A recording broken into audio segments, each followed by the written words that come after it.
Now invite our Vice President and our Director of the Institute of South Asian Studies and Dean FSS for his welcome remarks. Professor Chaturvedi.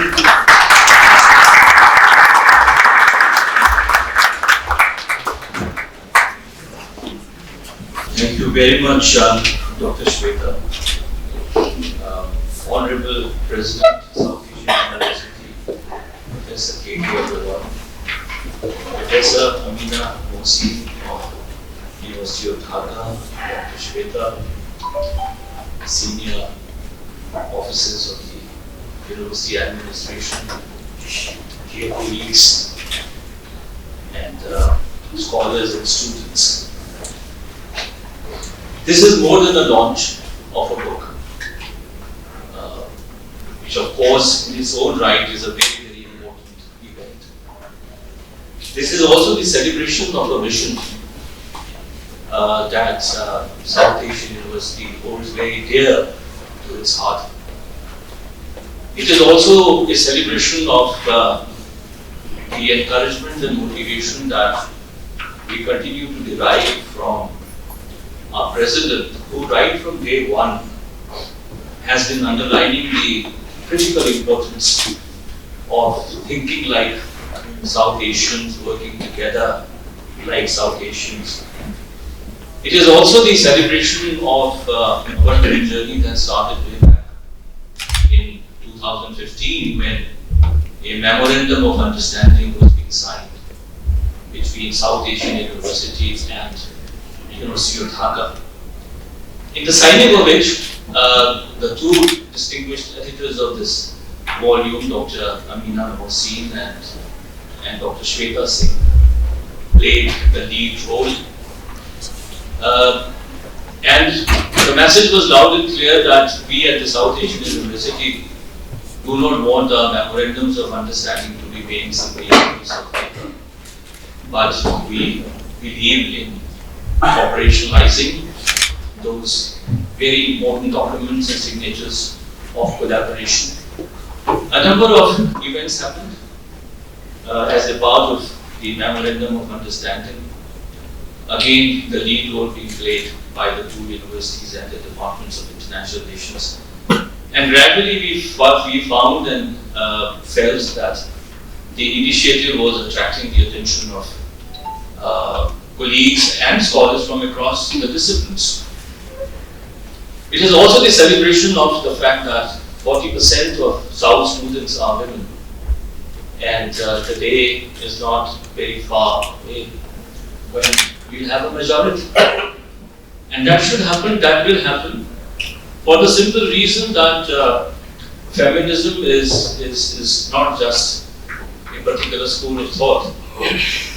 It is a very important journey, and the call comes from humanism itself. The call comes from very strong emotion that addresses the harsh reality of living in a highly unequal world. So with all these celebrations coming together, I wish to extend a very warm welcome to all of you on behalf of the Institute of South Asian Studies. Again, my very sincere gratitude to the Honorable President, who I remember in the very first meeting, made it very clear that actions speak louder than words. South Asian University campus should be a vibrant place, and it has become a vibrant place. Now, it is very difficult sometimes even for us to keep a track of the diversity of events that are taking place here on the South Asian University campus. So I congratulate both the universities, the departments, the editors of this fascinating volume, and I'm very confident that this volume is the beginning of a very long journey that we, the scholars of South Asia, we, the students of South Asia, will be undertaking with all emphasis and optimism at our command. So I welcome you all, and thank you very much, Professor Mohsin, Dr. Shweta, for giving me this opportunity to welcome all of you on behalf of the Institute of South Asian Studies, all the faculties and our wonderful university, the South Asian University. Thank you.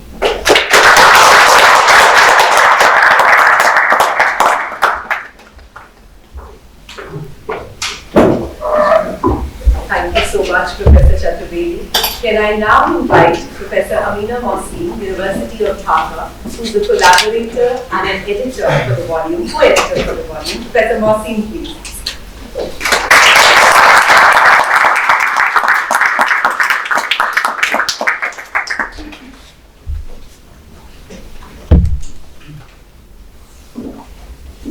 Thank you, Shilpa. Honorable President, South Asian University, Professor K.K. Agarwal, Professor Sanjay Chaturvedi, Dr. Shekhar Singh, dear colleagues, friends, fellow travelers, authors of the book, and my dear students. It gives me immense pleasure to stand in front of you and speak about our journey together. As Professor Sanjay has pointed out very rightly, that it is when I talk about this book, and when Shekhar and I conceived of this book together back in 2019, so it has been a journey of, a very personal journey of intense emotions, I would say. In the meantime, the pandemic hit, many of us lost our very dear and loved ones. So it had been a journey of love, it has been a journey of pain, grief, but above all a journey of solidarity. And here I would say, this is all, this is what South Asia is about, where you have grief, we fight, we debate, we differ. We know we have diversities, but we have, and it is a multiplexity of cultures, but at the same time, we come together. And this is what all collaboration is about. As Professor Sanjay Chaturvedi has pointed out, and we really are grateful to him for being here with us today. He had been rock pillar support for us all through in the last few years. And not only that, this is a collaboration between Dhaka, the Department of International Relations, University of Dhaka, and the International Relations Department and Institute of South Asian Studies at the South Asian University. Dhaka, if I may say a little bit about my department, the Department of International Relations at the University of Dhaka is the oldest department of its kind in South Asia. It was established in July 1947, prior to the partition of the Indian subcontinent. And South Asian University, of course, stands as a testament to the aspirations of the people of this region for togetherness. And this togetherness, I would say, is based on a clear understanding and recognition of plurality, diversities, and respect for the sovereign entirety of the constituent units of the region called South Asia. As one talks of South Asia, one is reminded of Ashish Nandi's work on the idea of South Asia. Ashish Nandi, by the way, is one of the found architects and dreamers of the South Asian University. I remember back in the 90s, we used to have discussions with him on the establishment, how this university would evolve. In his work on the idea of South Asia, Ashish Nandi points out that perhaps this is the only region in the world which, envisions itself where the states, they emphasize on their differences and they identify themselves by not what they are, but what they are not. That is his major contention. And I would argue that feminist international relations in South Asia is the departure point. We take our departure from this point on. Because feminist international relations in South Asia is about togetherness, and we try to sieve out and carve out the South Asian-ness I would emphasize on the word ness, where we talk about the lived realities of the communities, people, women, marginalized communities, and as Professor Sanjay has pointed out, it is embedded in humanism, You cross the boundaries. And we engage in critical conversations, we interrogate the nature of the state, we interrogate the notions of peace, sitting here, peace, security. We talk about, like ancient history or her story.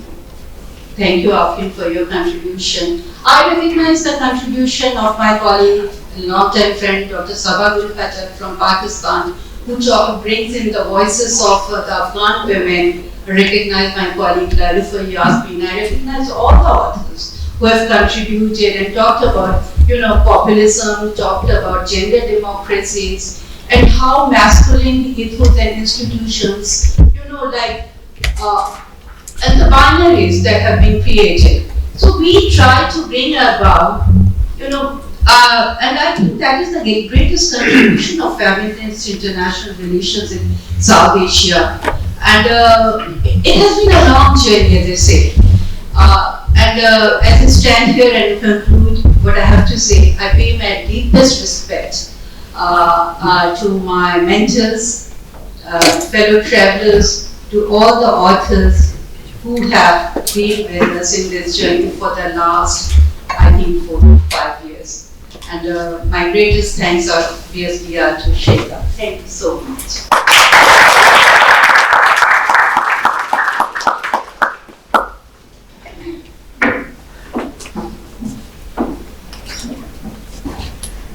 Thank you, Professor Mohsin.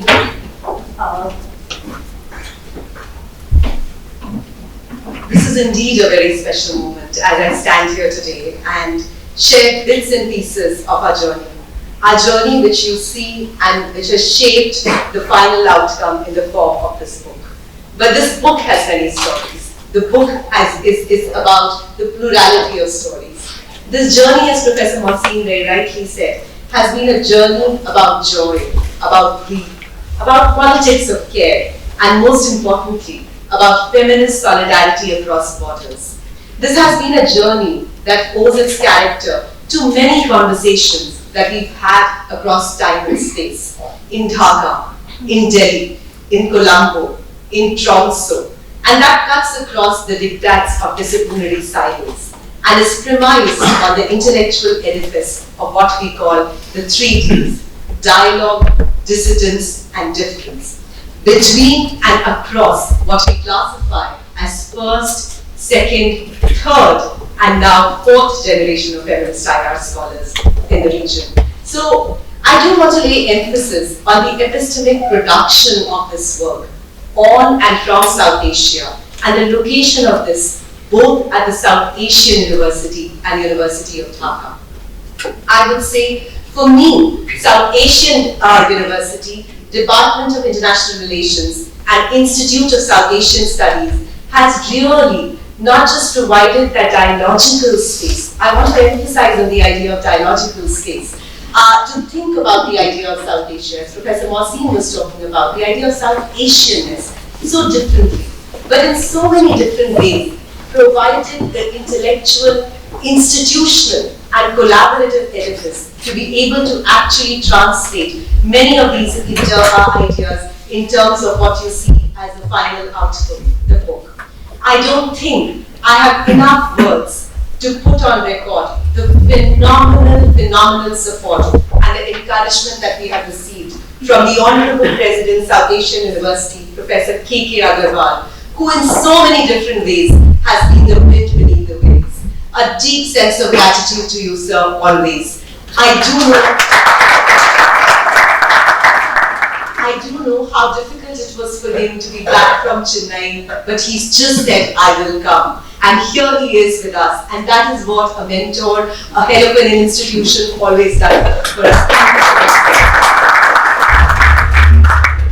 Further in this journey, there is someone who has stood by us at each single step, silently walked with us, been a collaborator, been an ally and opened up spaces, even when the going was tough. And that is our very own Vice President, Director ISS and Dean FSS, Professor Sanjay Chakravarty. I do know that today is a very difficult day, and I pay my deep respect to Mrs. Veena Chaturvedi.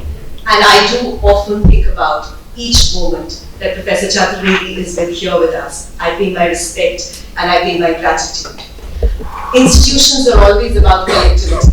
And we have been so privileged to have the unwavering support of VP Academic, Professor Pankaj Jain, our VP International Collaboration, Professor Pranav Mohori, our Registrar, Dr. Soni, and all colleagues and officials present here, students and alumni from South Asian University, from Lady Shriram College, and of course, co-travelers, Gayatri and Nishtha from FES. Thank you for meeting us here today at the South Asian University. Now, where do I start the story of our journey? I think many of our ideas and possibilities were shaped when Professor Mohsin invited me to be a part of the celebration of 100 years at IR at the University of Dhaka. And I think, for us, the beauty of the South Asian University is when we are able to travel to campuses across South Asia. And when you go to Dhaka University, I think what struck me was the conversations that I had with colleagues and students, not just in the conference rooms, but in the chai tapis in and around Dhaka University. I would say that these conversations were shaping many of the ideas that we are talking about today. But as I said, this conversation that Professor Mohsin and I were having was not just limited to Dhaka or Delhi, but were bound by, and were not bound by boundaries.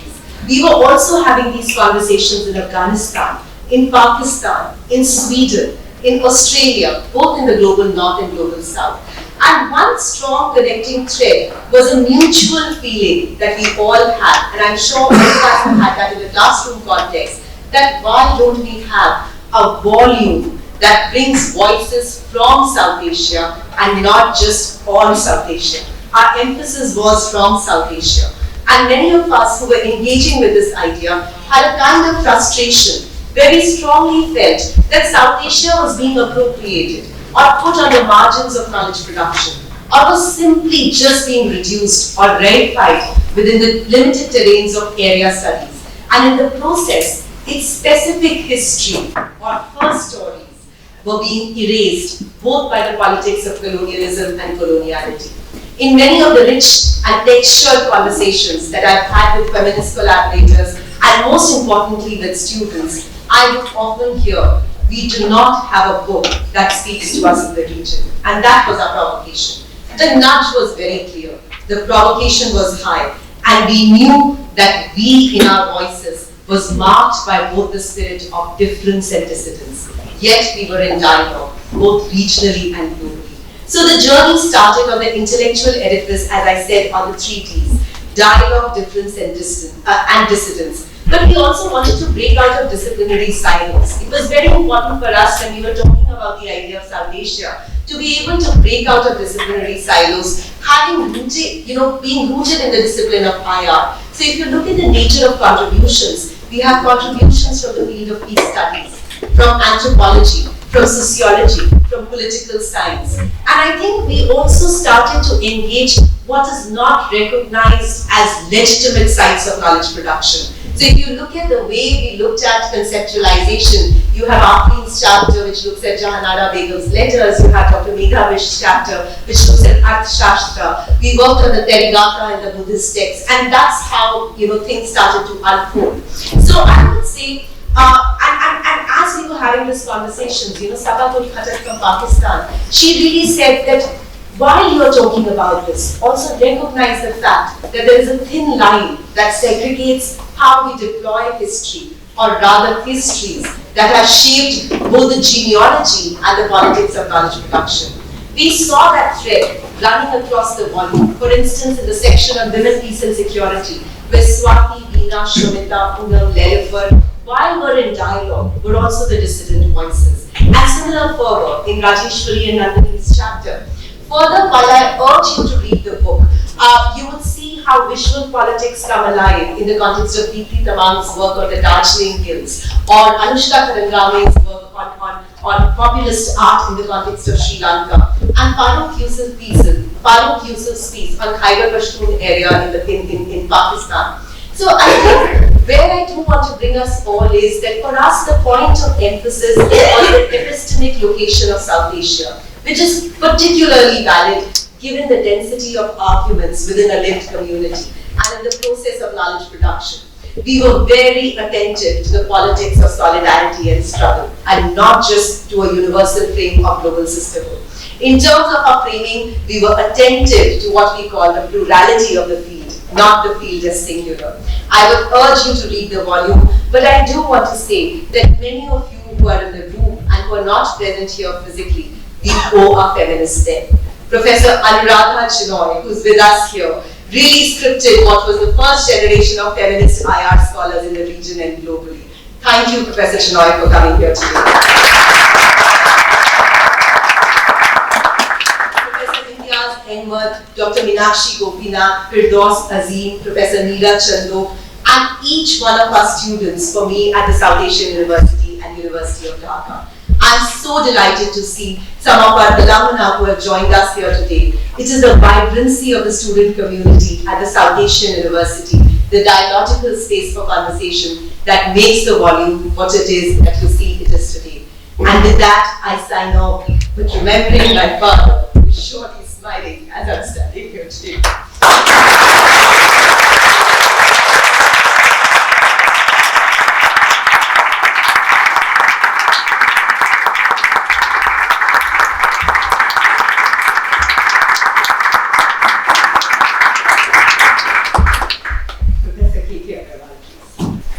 Thank you, Shweta. And let me first of all compliment Professor Amina Mohsin and Shweta Singh for attempting this volume, which speaks volumes about itself. I'm grateful to both of them and the contributing authors who have made this happen. I find the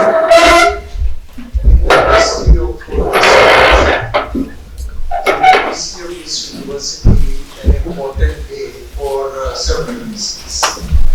First is I have been looking for an outcome like this from this university. Because if this university, as I have been always saying, is just doing teaching of some courses, then this university loses its relevance forever. This university is really meant to build bridges between borders, and this is one such small attempt in that direction. Professor Amina Mohsin told that even if there are differences, solidarity amongst feminist scholars has been very strong. Well, allow me to say, if feminist scholars remain united and solid, others will have to follow. There's no option. So the region will definitely become much stronger, much better to live in, much better to grow, much better to guide the world. We have so much to give to the whole world together, and we are missing that. And it has to come, sooner or later. I was very happy when Shweta informed me about the book. About 15, 16 contributors from Pakistan, from Nepal, from Bangladesh, from India, from Sri Lanka. I mean, that's the regional output which speaks by itself. And when I heard Professor Amina Mohsin, I only wish there would be several more Aminas in Bangladesh, and we have much stronger relations with that country and all other countries to have many such visible outcomes in the coming days.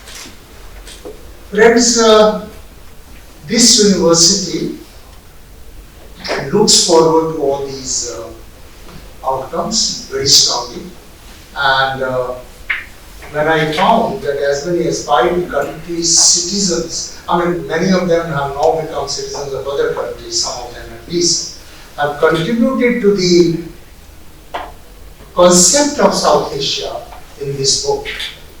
I'm sure this is a sort of milestone in the history of relation of art, not only in the South. I only wish, had I known it, this book would have been a SLU publication, not any other publisher's thing, because that is what is intended to be, and request Professor V. Saxena to make sure that in future we have a SLU publication series, because such books will be the history for SLU. It's not just one book, because this contributes to the literature of SLU, to the history of SLU, not only a book. I find quite a few authors are here, and I appreciate their contributions. I am very sure they have enriched the book. And as Shweta said, first generation, second generation, third generation, and fourth generation scholars to contribute to international relations. And my dear colleagues, not for the sake of this occasion, but for a university like this, international relations has to be a strong point, because that's one of the concepts of the university. And I was happy to learn that Professor Mohsin comes from University of Dhaka, which is one of the first international relations department In South Asia. in South Asia, and contributed a lot over a lot many years. In our university also, this was one of the first departments which we started with, although we are much younger than Dhaka University. But I'm so happy that this volume is now ready over a work of 5 years, and I'm sure much more will come. Second thing which I'm very happy about is that the collaboration in the speaking terms is this, because much of the collaboration is talked about, MOUs are written, they lie in the arenas of the two countries somewhere, and nothing comes out of it. That really doesn't take the collaboration forward in any meaningful way. But here, these two authors or editors have made sure that it takes the form of a physical entity available in the hands of academics. I'm also very happy that many of our colleagues have contributed to this book. I found as many as 8 chapters written by Shweta and her colleagues and students and things like that. And many others from all these 5 countries. Friends, I look forward to such activities more and more. And I would also feel South Asian University does not mean that all the time all the 7 or 8 countries have to be together in every branch. Any project which encompasses any 2 countries, any 3 countries is welcome. Because all the time to make sure that all the 8 countries must be present for anything, that's desirable but may not be doable all the time. And I personally would see on the floor of this house any 2 countries, any 3 countries coming forward for any collaboration with South Asian University will welcome. And see, although we have a defined students ratio of 50 from India and other countries, but I will certainly not mind if we have a project where 80% is from Bangladesh and 20% from India. I mean, at times if such a situation comes, that's fine. Ratios are ratios, and mathematics should not guide the world blindly. That's one thing which I have always believed in. So whatever happens, and lastly, I would like to echo what Shweta said 3 times: dialogue, difference, and distance. I think that is the essence of any academic institution. I will only reverse the order between dialogue and finally closing the issue, not the first thing. You have decisions, you differ, but then you come to dialogue and sort of, and that's the way of working for any academic institution. And I believe that these 3 levels also lead to the motto of working working at every university, all the South Asian economy of the world, that will be probably a very singular contribution message from this afternoon. With this, I will thank all the editors, all the authors, and all of you for having shown interest in such a volume, such a work, such a collaboration, and I wish you all the very best. And declare once again, SCU will always be there, will never be found wanting for any of such ventures. Thank you.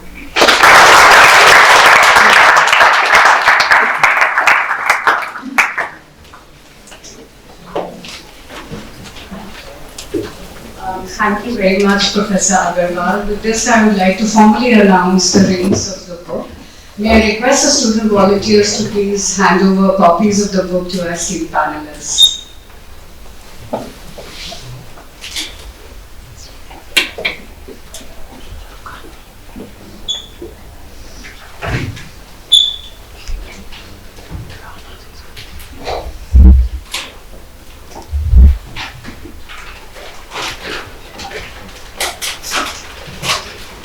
This is a very special occasion for the Department of International Relations and ISAS.